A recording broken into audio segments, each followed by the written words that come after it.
The Dodgers Dogs. I'm Casey Porter. I'm so glad that you've decided to tune in tonight. Joined as I am each and every week by Chase Whitwiska. We have a fun show for you tonight. We're going to talk all about the Tony Gonsolin situation, the arbitration with him. The Dodgers had 10 players that were eligible for arbitration. They made a deal with 9 of them, Tony Gonsolin being the one exception. Joined by Chase Whitwiska as I am each and every week. We're also going to talk about Eddys Leonard with Gavin Lux. You know, is he the future at shortstop with Jacob Amaya getting shipped off via trade? Miguel Rojas is 34 years old. He's definitely not the long-term future for the Dodgers. So if it's not Gavin Lux, you would think the next one in line would be Eddys Leonard. Good evening, Austin. Thank you for joining us. I also appreciate you joining for the interview that we just got through premiering with Emmett Sheehan. I hope you enjoyed that. But anyways, okay, so Chase, first of all, we're going to talk about the arbitration case with Tony Gonsolin. So go ahead and give me your thoughts there. You know, I'm kind of surprised because of how high level a guy he was. And I think they will come to a deal eventually. Man, it's just hard because you have so many guys on staff, and I think they were prioritizing guys like Urias and obviously Walker Buehler, guys like that were nothing short of phenomenal last year. Yeah, right.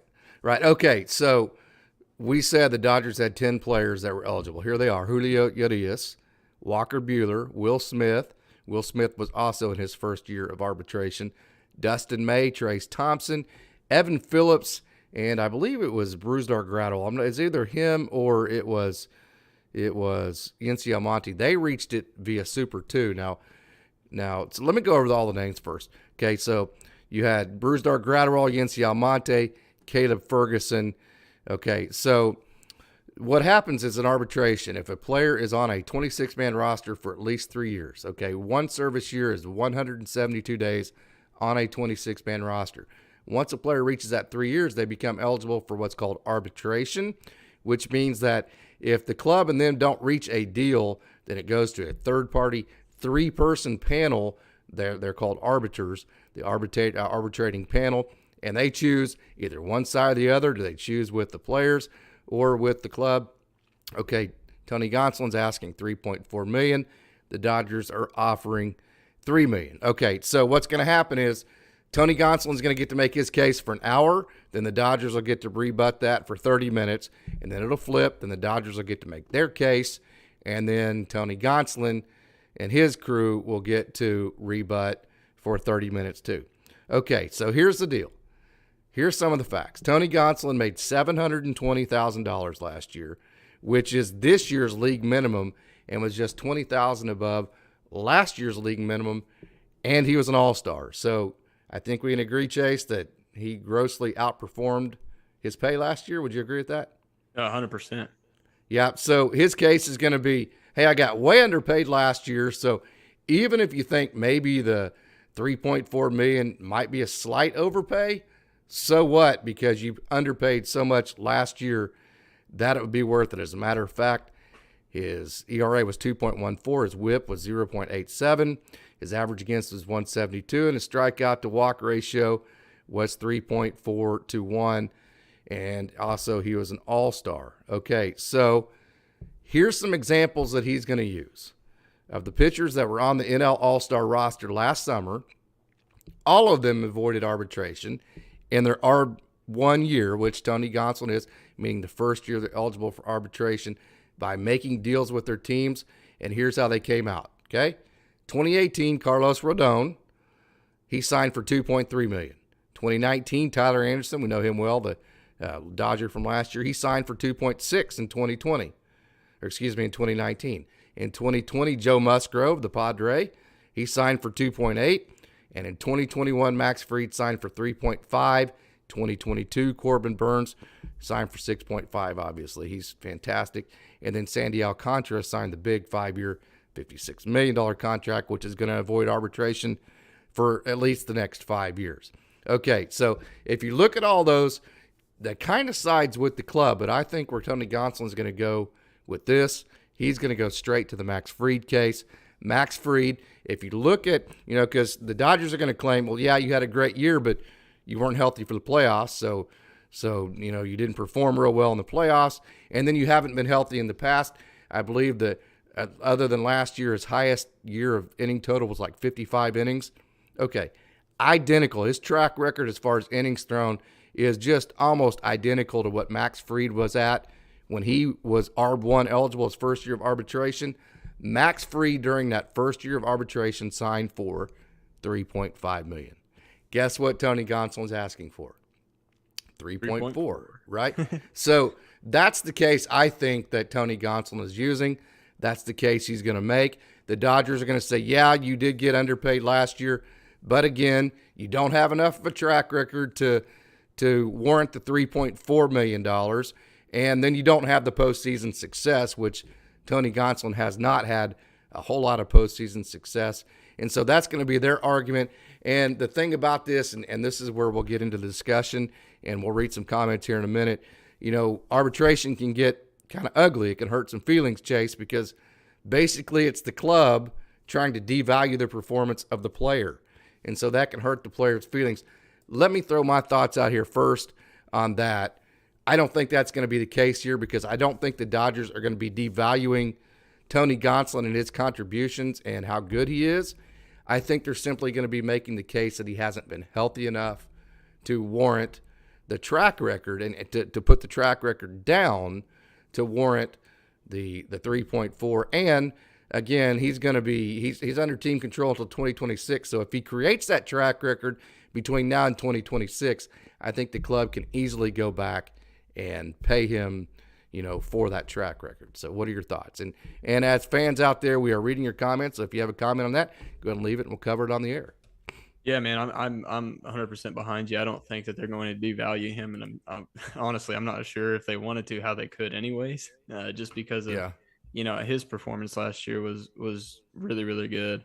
The postseason's been a struggle for him, and obviously there's some health concerns. So I don't think that it's going to be necessarily a hey, you're not worth this amount of money by your performance, but more so, hey, we're worried about your health, and if we invest this amount of money in you and you end up hurt, we're just in the hole, Yep. So it's a tough situation. But he's definitely a guy you want to keep around. And every penny counts, because the Dodgers, as of right now, are over that luxury tax. But if they do decide to deal, say they're not going to, but if they decide to deal like a Blake Trinan or a Daniel Hudson, somebody like that, to try to get under the cap, then every little penny's going to count. So going to be an interesting situation. My gut tells me that the Dodgers are probably going to win this, but that's just a gut. I don't have any insight on that, and I'm probably wrong. So that's my gut on that, though. Yeah, and I'm right there behind you. I don't think that I don't know how much of a case he can pose, especially if they go at him with his health, his health concerns. I don't think he can do anything but agree. Because it's no player can say, well, I promise I'm not going to get hurt or whatever. Right. And that's where the situation gets a little tough. Yeah, no doubt. And that's, and again, it's going to go, if final arbitration, it goes to the arbitrating panel of 3, and then they either choose the club side or the player side. And then both sides have agreed to that process. So whatever comes down from the judges, that's what you have to live with. And again, here's the key again. I think this is the key, Chase. The Dodgers have team control over Tony Gonsolin till 2026. So even if there is a feeling or two that gets hurt in this process, I think if Gonsolin stays healthy for a couple of years, has postseason success, the Dodgers will make up for it between now and 2026. Yeah, and I 100% agree. Austin left a comment saying that the aspect of the luxury tax really makes this intriguing, especially if the Dodgers are trying to get under it. Yeah. And they're going to have to trade somebody to do that. Yeah. Who do you think that would be, Austin? I'd be curious who you think. Who will the Dodgers, who will they part with to, who will they trade away to get under that luxury tax? I would be curious to get some fans' thoughts as far as who they think that guy would be for the Dodgers to get under, because Miguel Rojas, with I believe his $5 million contract, that threw, because $5 million is a lot more than what Jacob Amaya was going to make. So you traded Miguel Rojas for Jacob Amaya on the 40-man. So now you're over the cap. So you're gonna have to deal to dump some salary. Who do you have any guess who, or just maybe a thought of who you might think that might be, Chase? I don't actually. I was about to ask you because I have no idea. Especially with them just now going and getting Noah Syndergaard. Yeah. I mean that throws a whole nother thing into the equation. So it's I really don't know. Yeah, the most logical guy, would be maybe Blake Trinan because of the shoulder injury. The Dodgers don't like dealing with shoulder injuries. He's not going to get to pitch next year. But who's going to take on his salary knowing that he can't pitch all of the next year? That's going to be the problem. Who's going to take on that guy? Somebody who's desperate. that can wait a whole year to get him? Man, desperate times call for desperate measures. Yeah. So and he's good. He is good, and there's no doubt about that. Yeah. Okay, so we just mentioned the Miguel Rojas trade. The Dodgers got him, the 34-year-old, who, as you mentioned last week, I thought I was trumping you, but you mentioned that great play. He went behind the back at third base and saved the Clayton Kershaw no. What year was that? 2014, I believe that was. Okay. Yeah. Boy, 8 years goes fast because that seems like just yesterday, doesn't it? Yeah. It doesn't feel like too long ago, but then I look back and I'm like, well, it's almost 10 years ago. I was 14 at that time and I'm 23 now. So that's a while ago. Okay. So we've made our thoughts pretty clear about we are confident in Gavin Lux. We were confident in Jacob Amaya. Okay. But let's say that Gavin Lux doesn't become the future for shortstop for the Dodgers. Okay. So if you're looking inside the system, the next most logical guy, because Leonel Valera, who, by the way, if you look at how he performed at AA Tulsa in the second half of the season, it was kind of crazy because he struggled fairly mightily. Austin can attest to this at Great Lakes early in the year. Then he got moved up to AA and then just went absolutely crazy in Tulsa offensively. But he was moved on in the offseason. He is no longer in the Dodgers system. So the next man up, Chase, you know who that is? Who's that? Eddys Leonard. Yep. Okay, and so we are going to break down film of him tonight. We're going to talk all about Eddys Leonard. He is a wonderful young player, and one of those guys that's solid, definitely solid. Also has some explosiveness to him. Very, very, very quick hands. He's very pull happy, which means that he gets the barrel through the baseball. I believe his pull percentage is somewhere over 50%. His batting average with balls in play is over 300. So when he puts the ball in play, he is a very good hitter. I know Austin Brewbreaker got to see him all year long, probably got to see him 50 to 75 times there in Great Lakes. So I'm really, really, best of luck to Leonel and Washington. Phenomenal. I appreciate you saying that, Austin. I didn't realize or didn't actually know where Leonel ended up going. So Washington, phenomenal guy, no doubt about that.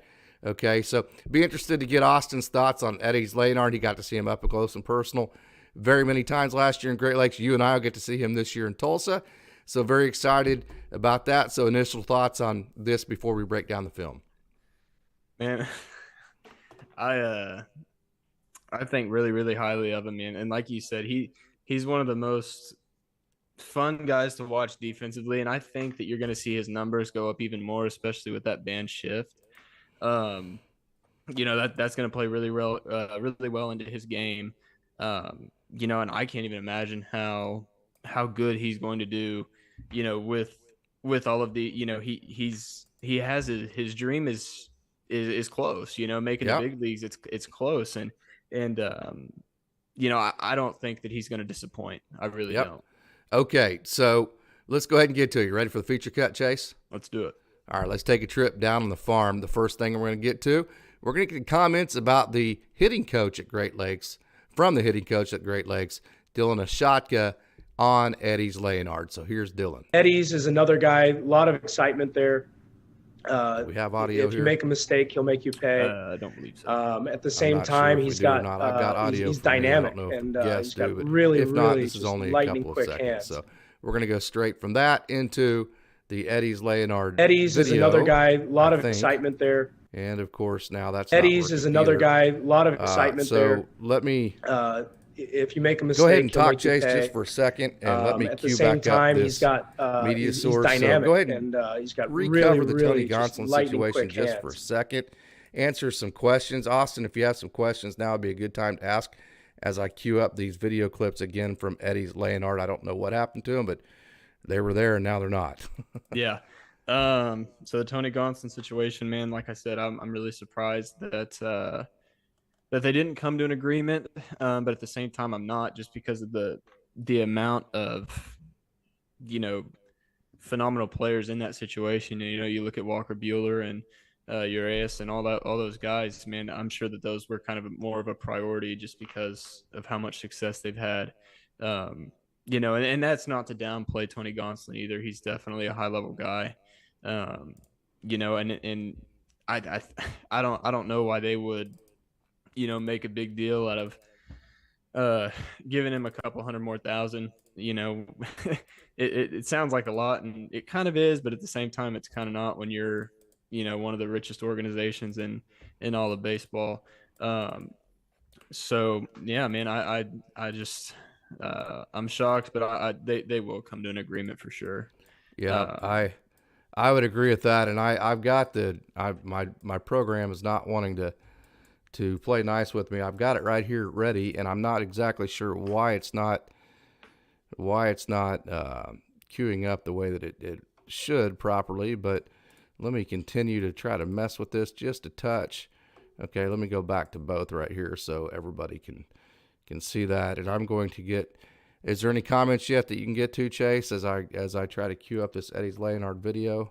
Last comment said, Austin said they did have audio of the interview with the coach. Let's see. Eddie's a very exciting player, high character guy, and produces offensively everywhere he goes. Behind you 100%, and don't forget about his defense either, man. He's just a phenomenal player, and I think that, I hope he has a future with the Dodgers, but I also hope that Gavin Lux is the guy for a while.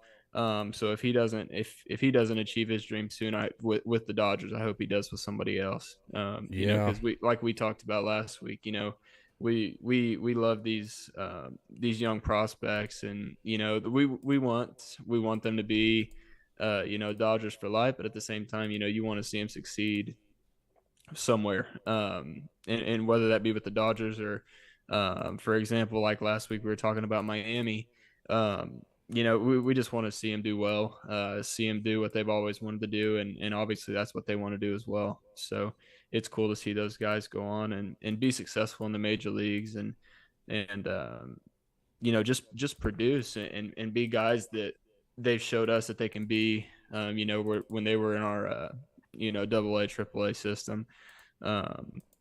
Orlando said he just got here, missed the beginning, going to have to rewatch the beginning.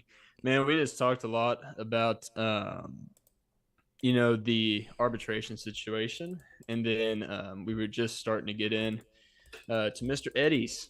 So, yeah, and I've got it right here. I don't know why it's not coming up on my program. So, give me just a second here, and I may have it here in just a minute. So you guys keep talking amongst yourself until I can get this figured out. This is getting very frustrating for me. Austin said very versatile too. Played mostly at short last season and likely will with Amaya and Valera. Moving on going forward. But Okay, can play second base, third base, and center field. Extremely athletic. I don't know. I think we got it there. Does the crowd have it now? You guys got it? Yep, came through. Okay, so you got it too, Chase, correct? Yes. Okay, so here we go. Here's Eddys Leonard. Base hit up the middle again. His pull percentage, he pulls the ball quite a bit.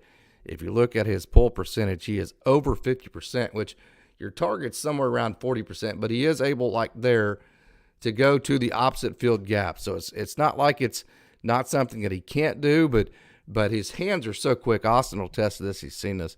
His hands are so quick like that. Look how quick his hands are that he is very good at pulling the baseball. Yeah, he is. And man, look at that swing right there. That's a moonshot. Yeah, lots of power.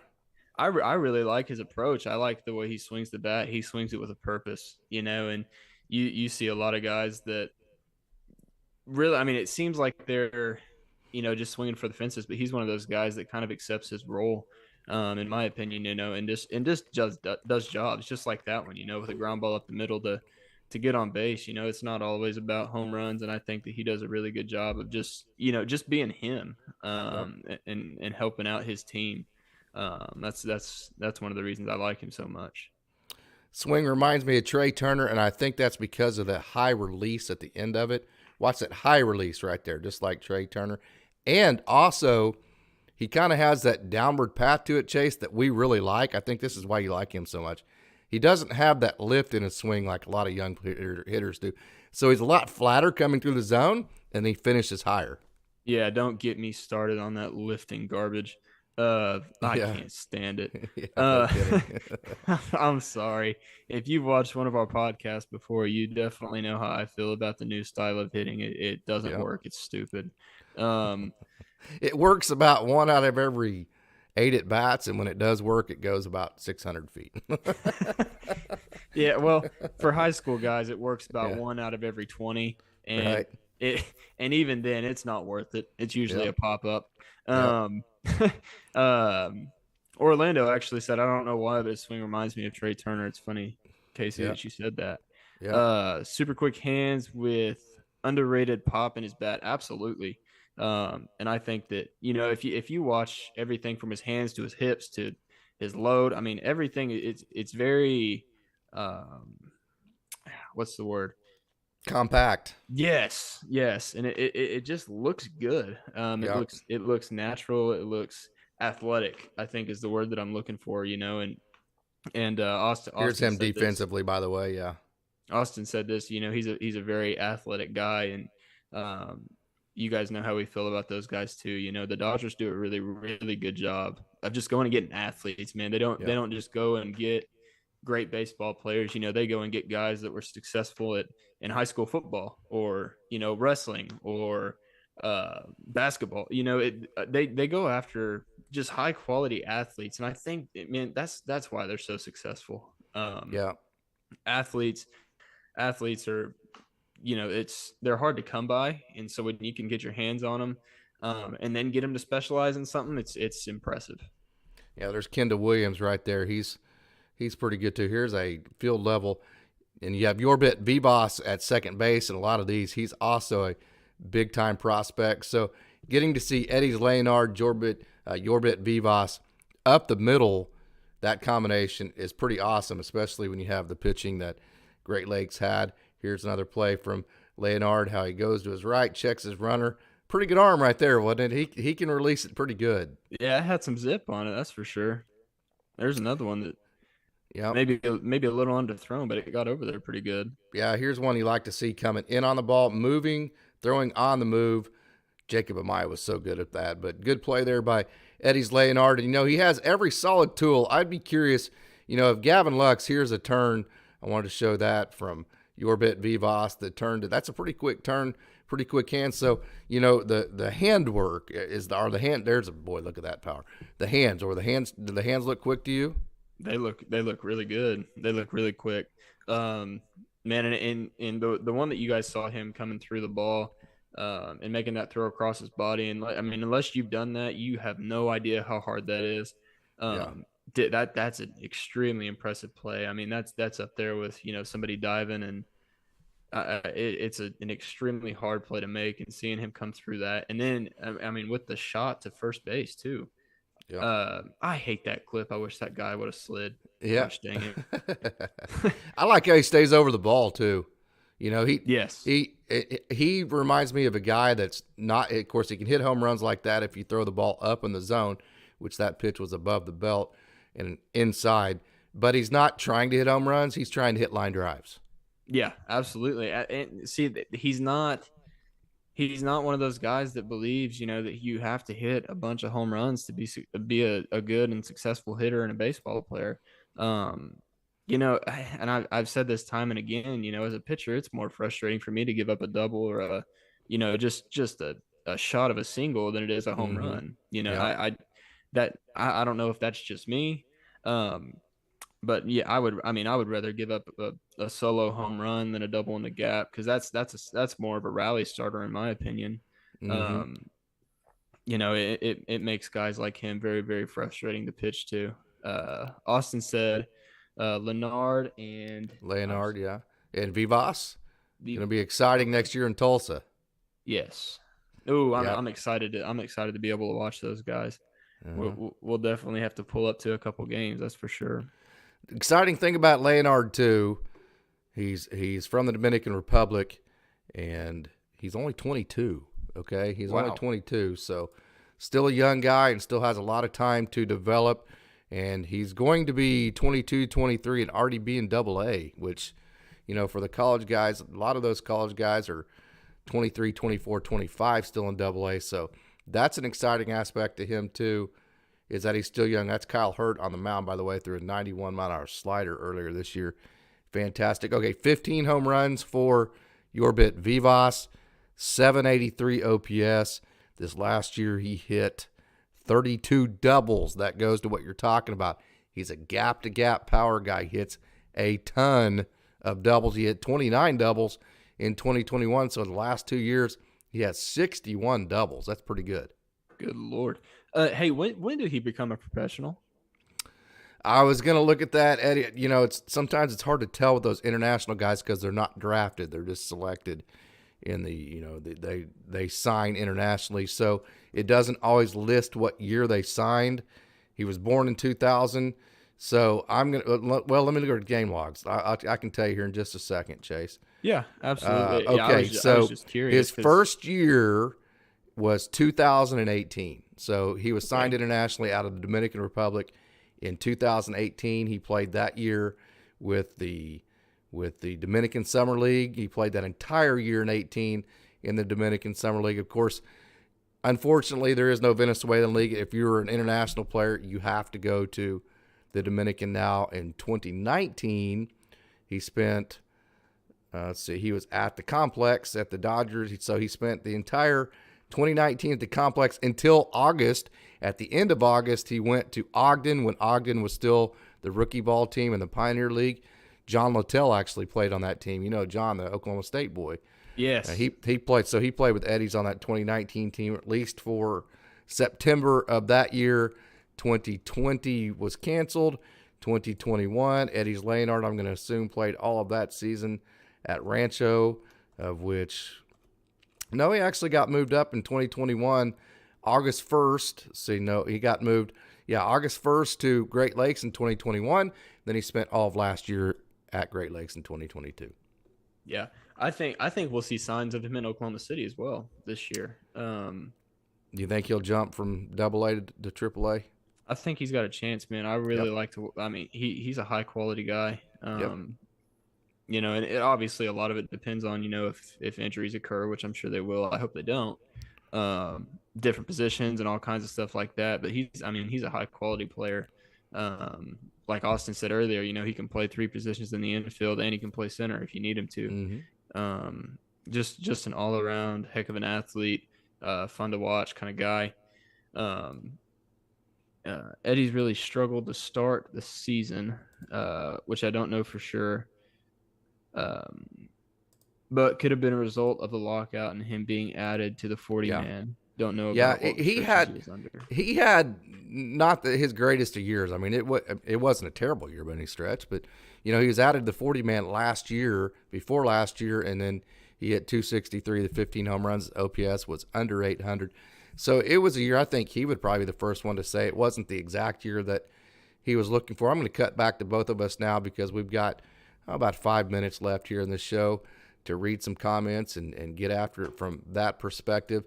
But, so it wasn't just an unbelievable year for him. I think he would be the first one to admit that. High-quality character, matches the Dodgers culture. The Dodgers, I say it many times, they want you to be a great person first, a great player second. That is not just coach speak. That's not just talk. That is real. So, okay, so our show tonight so far, we've talked about the Tony Gonsolin situation, Eddys Leonard. We got about 5 minutes left. What are some of your final thoughts here, Chase? He looks like a guy, just watching that video and, seeing him play. He looks like he's a fun guy to be around too. Mm-hmm. Just a fun guy to have in your dugout, and a guy that, can be serious and be a leader when he needs to, but he also looks like he likes to have a good time. He's pretty flashy, which is fun to watch. A lot of those guys from the Dominican Republic are just flashy dudes, man, and they make things look easy. It's always cool to talk to those guys and, hear some of their stories and things like that. He's got me excited. I'm really excited to watch him in Tulsa and hopefully Oklahoma City some this year too. Yep. Valerie said definitely a Juan Uribe type guy. I totally agree with that. Definitely gives Juan Uribe vibes. And another comment that Austin made earlier that really resonates and is really makes a whole lot of sense is that it's almost like him and Yorbit Vivas are a package deal almost, because they played together so much. They're going to move up together to Tulsa. So getting to watch both of those guys play up the middle. And also, guess who else was on that Great Lakes team last year, Chase? None other than Max Hewitt, our favorite Oklahoma State Cowboy. He was on that team as well. But, okay, so not only do you get Eddys Leonard, you're going to get Yorbit Vivas with us. Those two are used to playing together a whole lot. That's going to be fun. Yeah, absolutely. And it's always good to have some consistency, those guys obviously feel really, really comfortable around each other, and seeing them make plays together and stuff like that, you can tell that there's a lot of chemistry there. Mm-hmm. And that definitely goes into play, especially as you get into the bigger settings and things like Mm-hmm. that one guy that you can look over to your right or your left. No doubt. See that one guy that's been there with you from the time that you started professional baseball. Obviously that's a really, really cool moment, but it also brings a sense of comfort. I mean, in my opinion, it was hard for me. Just for example, like when I went to college and had a different catcher after, a lot of years, man, it was a hard adjustment. And luckily, you get used to it after a little bit, but it's not anything that you really want to experience, and those guys seem like they're close and really, really comfortable with each other. Even with the struggle, here's a comment. Even with the struggle, he still had a 120 WRC plus with above average power and is extremely versatile and consistent. Really good player. No doubt about that. Okay, so about 3 minutes left here. Final thoughts on the Tony Gonsolin situation, Chase. Like I said, I think that they're going to come to a deal at the end of the day. You don't think they're going to make it to ARB? You think they're going to make a deal before they get to ARB? I hope they do, just because I don't want to see them butt heads, and I don't want to see I don't want to see a big deal happen over $400,000. And I say that like it's a little amount of money, but to the Dodgers, who, like I mentioned before, are one of the most, they're one of the richest organizations in all of baseball and all the professional sports, really. What's a couple $100,000 more? And $400,000 to you and I and everybody else on this show, it's a heck of a lot of money, but you have to talk in relative terms. $400,000 to an organization like the Dodgers is not a whole lot of money. That's exactly right. Is it worth ruffling feathers, even if you feel like you're overpaying just a touch? Over $400,000, again, probably not. But again, also, you have them under team control until 2026, and so even if that is the case and a feeling or two, like I said earlier, gets hurt, I think you still will make it up. The Dodgers will in the future if Tony Gonsolin can stay healthy. So, hey, that's going to do it. Anything else you want to say before we get out here, Chase? Appreciate all you guys joining, and come back when we go live again.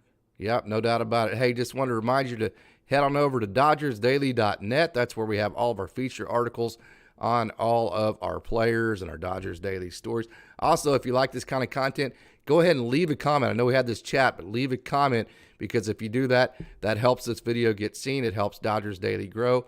Also, share this video. Tell all your friends about Dodgers Daily so Dodgers Daily can keep growing. Dodgers Dogs can keep growing.